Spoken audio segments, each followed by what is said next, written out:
Hello friends, welcome in my YouTube channel radiology technical. Friends, आज के इस video में अपन रेडियोलॉजिकल फिजिक्स के कुछ टॉपिक्स को कवर करने वाले हैं, जैसे SI units and symbols of fundamental quantity, prefix used with SI units, radiographic units और फोर्स, वर्क एंड एनर्जी के बारे में डिटेल्स में जानेंगे। तो फ्रेंड्स, आप रेडियोलॉजिकल फिजिक्स के इन यूनिट्स के बारे में जानने से पहले आप रेडियोलॉजी टेक्निकल चैनल को सब्सक्राइब जरूर करें।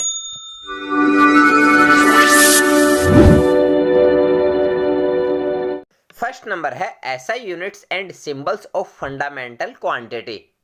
मतलब रेडियोलॉजिकल फिजिक्स में जो आधारभूत राशियां होती है उनकी एसआई यूनिट्स और सिंबल्स क्या होते हैं। फ्रेंड्स, इस चार्ट में आप यहाँ पर देख सकते हैं कि एक साइड फंडामेंटल क्वांटिटी दी हुई है और दूसरी साइड एसआई यूनिट दी हुई है। फर्स्ट नंबर है मास, मतलब द्रव्यमान। मास का सिंबल होता है वह होता है स्मॉल m, और मास की जो एसआई यूनिट होती है वह होती है किलोग्राम, जिसका सिंबल होता है kg। नेक्स्ट है लेंथ, मतलब लंबाई। लेंथ का जो सिंबल होता है वह होता है स्मॉल l, और जो इसकी एसआई यूनिट होती है वह होती है मीटर, और मीटर का सिंबल होता है स्मॉल m। नेक्स्ट है टाइम, मतलब समय। टाइम का जो सिंबल होता है वह होता है स्मॉल t, और जो इसकी एसआई यूनिट होती है वह होती है सेकंड, जिसका सिंबल होता है स्मॉल s। नेक्स्ट है इलेक्ट्रिक करंट। इसका जो सिंबल होता है वह होता है स्मॉल i, और इसकी एसआई यूनिट एम्पियर होती है। एम्पियर का सिंबल कैपिटल A होता है। नेक्स्ट है टेम्परेचर, मतलब तापमान। इसका सिंबल होता है कैपिटल T, और इसकी एसआई यूनिट केल्विन होती है। केल्विन का सिंबल होता है कैपिटल K। नेक्स्ट है अमाउंट ऑफ सब्सटेंस, मतलब पदार्थ की मात्रा। इसका सिंबल होता है कैपिटल N, और इसकी एसआई यूनिट होती है मोल, और इसका सिंबल होता है MOL। नेक्स्ट है ल्यूमिनेसेंस इंटेंसिटी, मतलब ज्योति तीव्रता। इसका सिंबल होता है आई न्यू, और इसके एसआई यूनिट कैंडेला होती है। कैंडेला का सिंबल होता है CD। तो फ्रेंड्स, आप इस चार्ट के हेल्प से समझ गए होंगे कि फंडामेंटल क्वांटिटी के सिंबल क्या होते हैं और इसकी एसआई यूनिट कौन कौन सी होती है। फ्रेंड्स, हमारा सेकंड नंबर टॉपिक है prefix used with SI units. मतलब एसआई यूनिट्स के साथ में प्रीफिक्स कौन से यूज किए जाते हैं। फ्रेंड्स, सबसे पहले जानते हैं कि प्रीफिक्स क्या होते हैं। फ्रेंड्स, प्रीफिक्स किसी भी यूनिट के आगे कुछ ऐसे वर्ड्स जोड़े जाते हैं जिससे एसआई यूनिट की जो क्वांटिटी होती है उसे हम शॉर्ट या लॉन्ग वर्ड में बता सकते हैं। फ्रेंड्स, इस चार्ट में आप देख सकते हैं कि एक साइड मैट्रिक प्रीफिक्स है, एक साइड मैट्रिक सिंबल है, और एक साइड पावर ऑफ 10 लिखा हुआ है। तो हमारा फर्स्ट नंबर प्रीफिक्स है टेरा।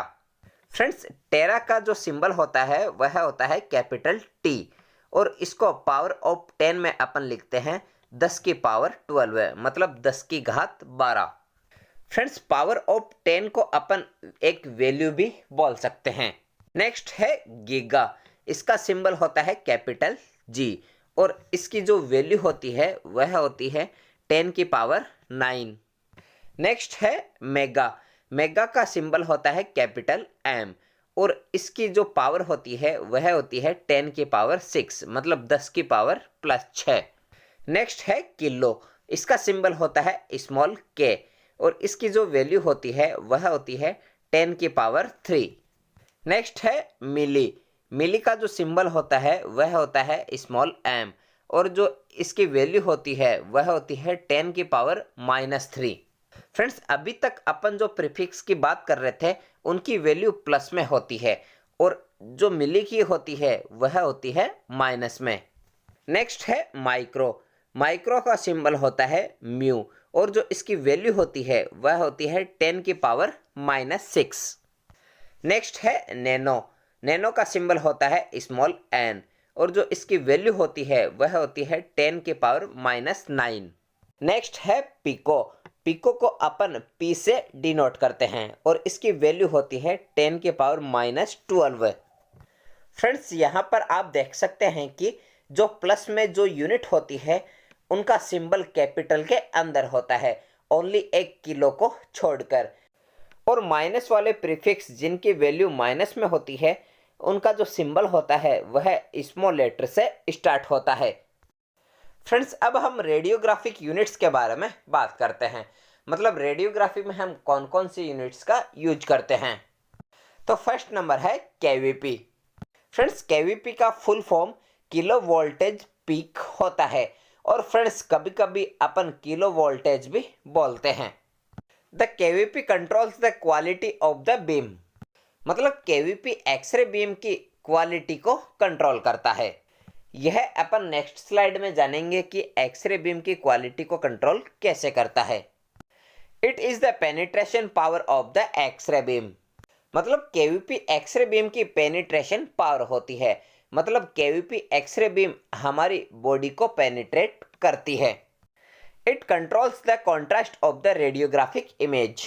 मतलब केवीपी रेडियोग्राफिक इमेज के कॉन्ट्रास्ट को भी कंट्रोल करता है। मतलब रेडियोग्राफिक इमेज में केवीपी के द्वारा अपन कॉन्ट्रास्ट को कंट्रोल कर सकते हैं।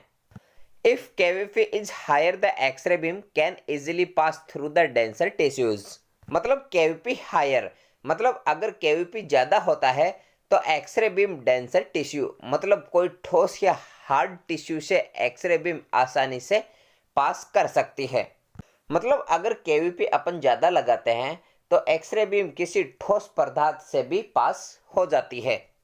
Show the KVP determines the ability of the beam to penetrate the tissue. मतलब केवीपी एक्सरे बीम की टिश्यू में पेनिट्रेट करने की जो एबिलिटी या क्षमता होती है उसे डिटरमाइन मतलब निर्धारित करता है।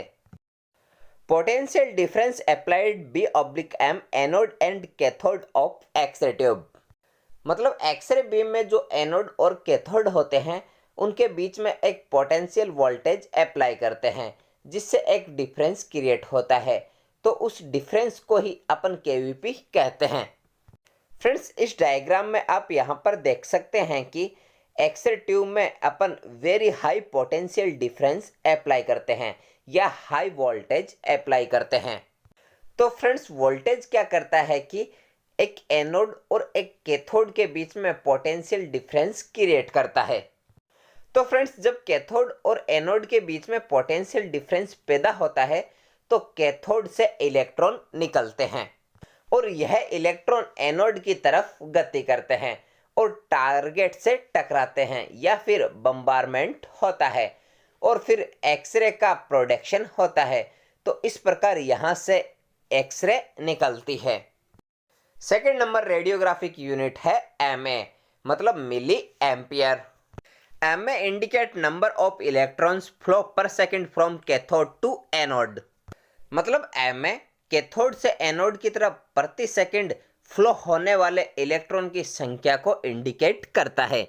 मतलब 1 सेकंड में इलेक्ट्रॉन कैथोड से एनोड की तरफ कितने फ्लो हो रहे हैं, इसी को ही एमए इंडिकेट करता है। मतलब फ्लो होने वाले इलेक्ट्रॉन की जो संख्या होती है उसे अपन एमए से इंडिकेट करते हैं। It determines the amount of current that will through the filament in the cathode. मतलब एमए कैथोड में फिलामेंट के माध्यम से फ्लो होने वाले करंट की मात्रा को डिटरमाइन करता है। मतलब कैथोड में कितना करंट फ्लो हो रहा है उसी को ही एमए डिटरमाइन करता है। It is also called the quantity of X-ray beam. मतलब मिली एम्पियर को एक्सरे बीम की क्वांटिटी भी कहा जाता है। MA is proportional to amount of X-ray equal blackening of X-ray film. मतलब एमए अमाउंट ऑफ एक्सरे के प्रोपोर्शनल मतलब समानुपाती होता है, यानी जितना ज़्यादा एमए होगा उतना ही यहाँ पर एक्सरे प्रोडक्शन होगा। Blackening of the X-ray film, मतलब जितनी ज़्यादा एक्सरे फिल्म पर गिरेगी उतनी ही ज़्यादा फिल्म पर ब्लैकनिंग आएगी। मतलब जितना ज़्यादा एक्सरे फिल्म पर गिरता है तो फिल्म पर उतना ही ज़्यादा कालापन आता है। फ्रेंड्स, यहाँ पर 1 एमए इक्वल 1/1000 एम्पियर के बराबर होता है। फ्रेंड्स, इस एक्सरे ट्यूब में आप देख सकते हैं कि यह कैथोड होता है और यह एनोड होता है। तो इस कैथोड से एनोड की तरफ इलेक्ट्रॉन फ्लो होते हैं। तो फ्रेंड्स, यह इलेक्ट्रॉन 1 सेकंड में कितने फ्लो हो रहे हैं, इसी को ही यह एमए इंडिकेट करता है। मतलब कितनी संख्या में इलेक्ट्रॉन कैथोड से एनोड की तरफ फ्लो होते हैं, इसे एमए के द्वारा ही डिटरमाइन किया जाता है। थर्ड नंबर रेडियोग्राफिक यूनिट है एमएस, मतलब milli ampere seconds. The amount of radiation that a patient receive is determined by mAs. मतलब एक पेशेंट को मिलने वाली रेडिएशन की मात्रा या अमाउंट ऑफ रेडिएशन एमएस द्वारा डिटरमाइन किया जाता है। मतलब एक पेशेंट को कितने टाइम तक रेडिएशन मिल रही है, उसे ही एमएस के द्वारा डिटरमाइन किया जाता है। The X-ray machines have a mA setting and an exposure time setting. The product of the mA and the exposure time equals to MS.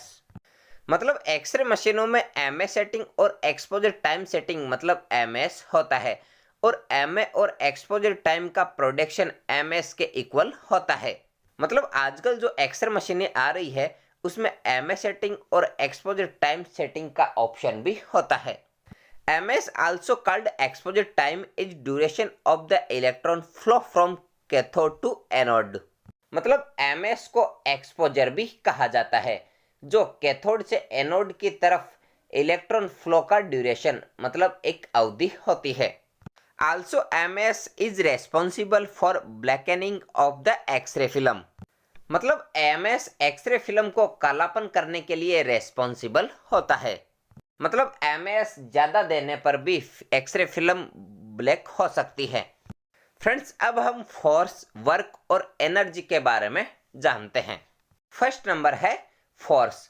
Friends, force का जो सिंबल होता है वह होता है कैपिटल एफ। मतलब फोर्स को अपन एफ से डिनोट करते हैं। मतलब फोर्स वह प्रभाव होता है जो किसी बॉडी की पोजीशन को चेंज कर देता है।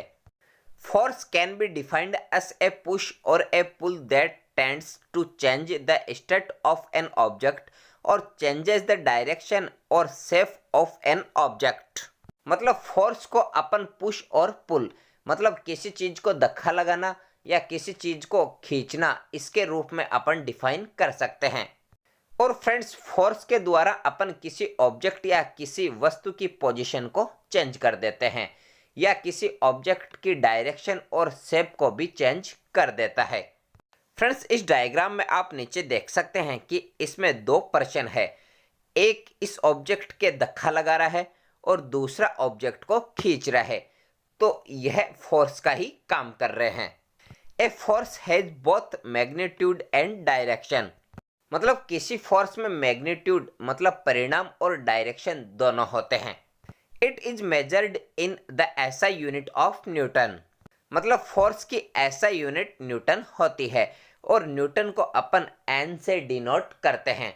फ्रेंड्स, यहाँ पर फोर्स का जो फॉर्मूला होता है वह होता है F इक्वल एम इंटू ए। फ्रेंड्स, यहाँ पर m का मतलब होता है मास ऑफ द बॉडी और a का मतलब होता है एक्सेलरेशन ऑफ द बॉडी मतलब बॉडी में लगने वाला त्वरण। सेकंड नंबर है वर्क मतलब कार्य। इसका सिंबल होता है W। If a force on a body and the point of application of the force is move then work is done by the force. मतलब यदि किसी ऑब्जेक्ट पर कोई फोर्स लगता है तो फोर्स लगाने का पॉइंट अगर गतिमान है तो वर्क फोर्स द्वारा किया जाता है। आइए इस पॉइंट को अपन इस डायग्राम के हेल्प से समझते हैं। फ्रेंड्स, यहाँ पर एक पॉइंट ऑफ एप्लीकेशन है। जब अपन इस पर फोर्स लगाते हैं तो यह यहाँ से यहाँ पर आ जाता है, तो यह यहाँ से मूव होकर यहाँ पे आ गया। तो फोर्स के द्वारा जो काम किया जाता है उसे ही हम वर्क कहते हैं। If force move of body through distance then work done by the force is. मतलब यदि किसी वस्तु पर फोर्स F लगाते हैं तो वह S डिस्टेंस पर डिस्प्लेस्ड हो जाता है, तो अपन यहाँ पर कहेंगे कि फोर्स के द्वारा किया गया कार्य। फ्रेंड्स, वर्क का एक फॉर्मूला भी होता है W equal F into S। Friends, यहाँ पर W मतलब वर्क होता है, F मतलब फोर्स होता है और S मतलब डिस्टेंस होता है। फ्रेंड्स, यहाँ पर S initial position of body और फाइनल पोजीशन ऑफ बॉडी के बीच की डिस्टेंस होती है। फ्रेंड्स, वर्क की ऐसा यूनिट जूल होती है जिसका अपन जैसे डिनोट करते हैं। A joule equals 1 newton multiplied by a metre. मतलब 1 जूल 1 न्यूटन को 1 मीटर से मल्टीप्लाई करने के बराबर होता है। तो 1 joule equal 1 newton into 1 metre. Third number है एनर्जी। इसे ई से डिनोट करते हैं। It is the capacity of doing work. मतलब एनर्जी कार्य करने की क्षमता होती है। Energy of a body is its ability do to work. मतलब किसी बॉडी की एनर्जी उसकी कार्य करने की एबिलिटी मतलब एक क्षमता होती है। फ्रेंड्स, एनर्जी की ऐसा यूनिट जूल होती है जिसको अपन जैसे डिनोट करते हैं। फ्रेंड्स, वर्क और एनर्जी की ऐसा यूनिट जूल ही होती है। फ्रेंड्स, एनर्जी अलग अलग फॉर्म्स में होती है। जैसे फर्स्ट नंबर है मैकेनिकल एनर्जी। इसमें पोटेंशियल और काइनेटिक एनर्जी इंक्लूड होती है। सेकंड नंबर है हीट एनर्जी। थर्ड नंबर है लाइट एनर्जी। 4 नंबर है इलेक्ट्रिकल एनर्जी। 5 नंबर है केमिकल एनर्जी और 6 नंबर है एटॉमिक एनर्जी। तो फ्रेंड्स, आज का हमारा टॉपिक यही कंप्लीट होता है। फ्रेंड्स, अगर आपको आज का वीडियो अच्छा लगा तो वीडियो को लाइक, शेयर और रेडियोलॉजी टेक्निकल चैनल को सब्सक्राइब जरूर करें।